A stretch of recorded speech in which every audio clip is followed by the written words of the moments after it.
राधे राधे महाराज जी। महाराज जी, मैं भारतीय नौसेना में काम करता हूँ। महाराज जी, कभी कभी रास्ते में कुछ बच्चे एवं हष्ट पुष्ट लोग जो काम कर सकते हैं वो दान दक्षिणा की मांग करते हैं। मैं कभी कभी बड़े संकोच में पड़ जाता हूँ कि सहायता करूं या ना। नहीं, मुझे ऐसा लगता है कि अर्थ की डायरेक्ट सहायता बहुत विचार से करनी चाहिए। रुपया देना बहुत विचार पूर्वक, क्योंकि वो मदिरा पी सकता है, आपके पैसे से वो मांस खरीद सकता है, वो गलत आचरणों में जुआ खेल सकता है, वो ड्रग्स ले सकता है।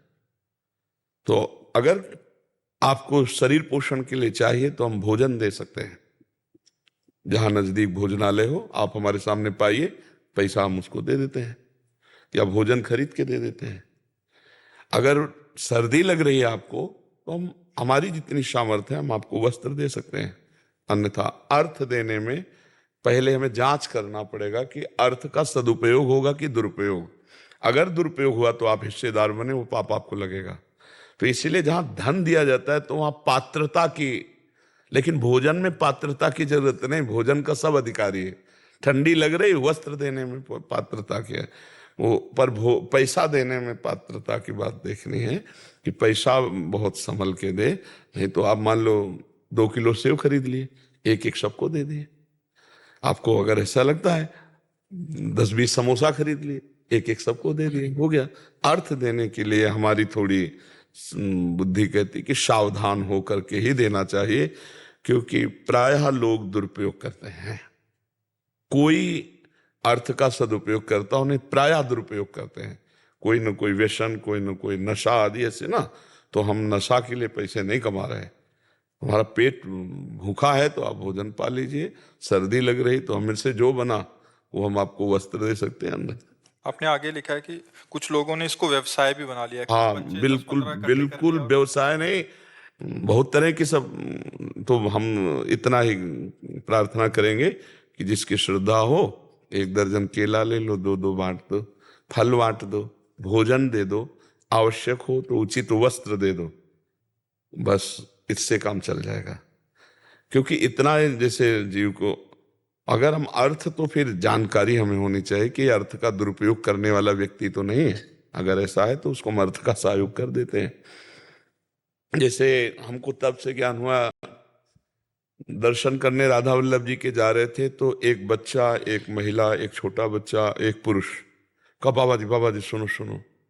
उनका जी, तो उनका मैं महाराष्ट्र का हूँ। जी बताइए। तो ट्रेन में हमारा मथुरा में सब कुछ लूट गया, मैं वृंदावन पैदल आया हूँ, तो यहाँ दर्शन भी कर लिए और वापस जाने के लिए पैसे नहीं दे सकते।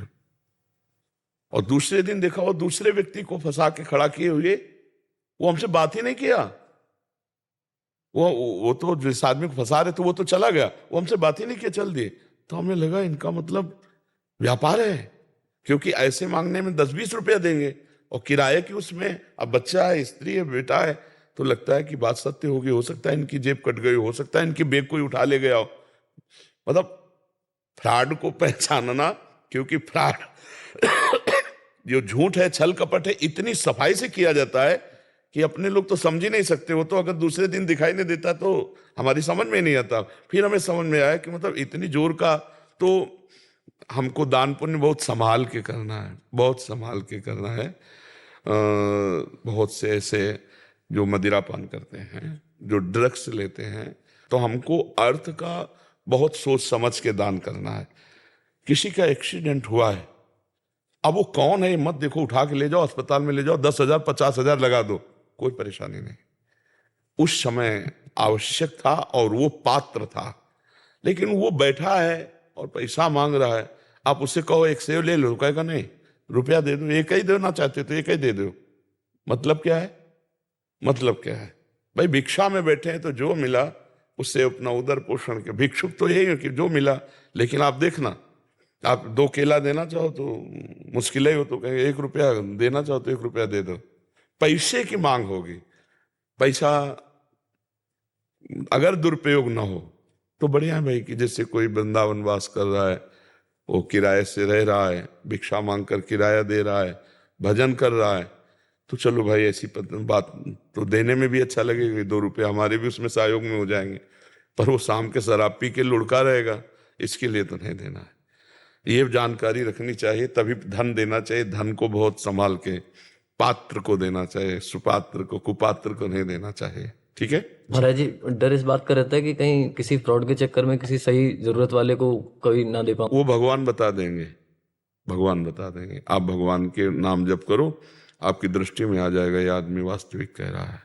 मतलब हम समाज ज्वाइन नहीं किया, जिंदगी में समाज यही ज्वाइन कर रहे हैं, आप ये समझ लो। नहीं तो गंगा किनारे के एक वही गंगा स्नान जो मिल गया, खाया पिया, सर्दी गर्मी बरसात सब। हमें संसार का ज्ञान नहीं, संसार का ज्ञान तो आप लोगों से हुआ है हमें, क्योंकि प्रवीण बुद्धि है, आपकी बात सुनते हैं, आपकी बात समझते हैं। अच्छा ऐसा भी हो रहा है, क्योंकि संसार में कभी नहीं घुसे, संसार में कभी घुसे ही नहीं। गंगा किनारे से काशी, काशी से वृंदावन, वृंदावन से अब समाज में। तो अब हमें समाज का ज्ञान हो रहा है। तो समाज का जब तक ज्ञान ना हो ना, तब तक चाहे जितना विद्वान हो, चाहे जितना वो मतलब व्यवहार के काम में नहीं आएगा। सोना शुद्ध जो है ना, उसका गहना नहीं बनता, उसमें मिलावट होनी चाहिए। तो जैसे शुद्ध ज्ञान, अब उसमें मिलावट हुई तुम्हारी, तब तुम हमारी बात समझ पा रहे हो। अगर शुद्ध हितधाम में कैसा प्रवचन था, हितधाम हित, हाँ, उस समय प्रथा ये चल गई थी कि बाबा का कोई 1 हफ्ता 10 दिन सत्संग सुन ले तो चप्पल जूता कपड़ा सब उतार के फेंक देगा, ऐसा ऐसा था। तो इसलिए जो सही आदमी होगा तो भगवान अंदर आपकी प्रेरणा कर देंगे कि इसको देना चाहिए। तो बहुत समस्या है, सत्य समझना भगवान की बस की बात है, अपने बस की बात नहीं। तो भगवान से प्रार्थना करो, जब किसी को आवश्यक हो भगवान हमें संकेत कर देना, हम सेवा कर देंगे, क्योंकि वस्तु आपकी है और आपको ही देना है। तो आप संकेत कर देना, जहां से लेना वो आपको संकेत कर देंगे। धोखा नहीं होगा, अगर भगवान को साक्षी रखोगे तो धोखा नहीं होगा। नेत्रों में समझ में आ जाए ये फ्रॉड आदमी या सत्य आदमी। ठीक है।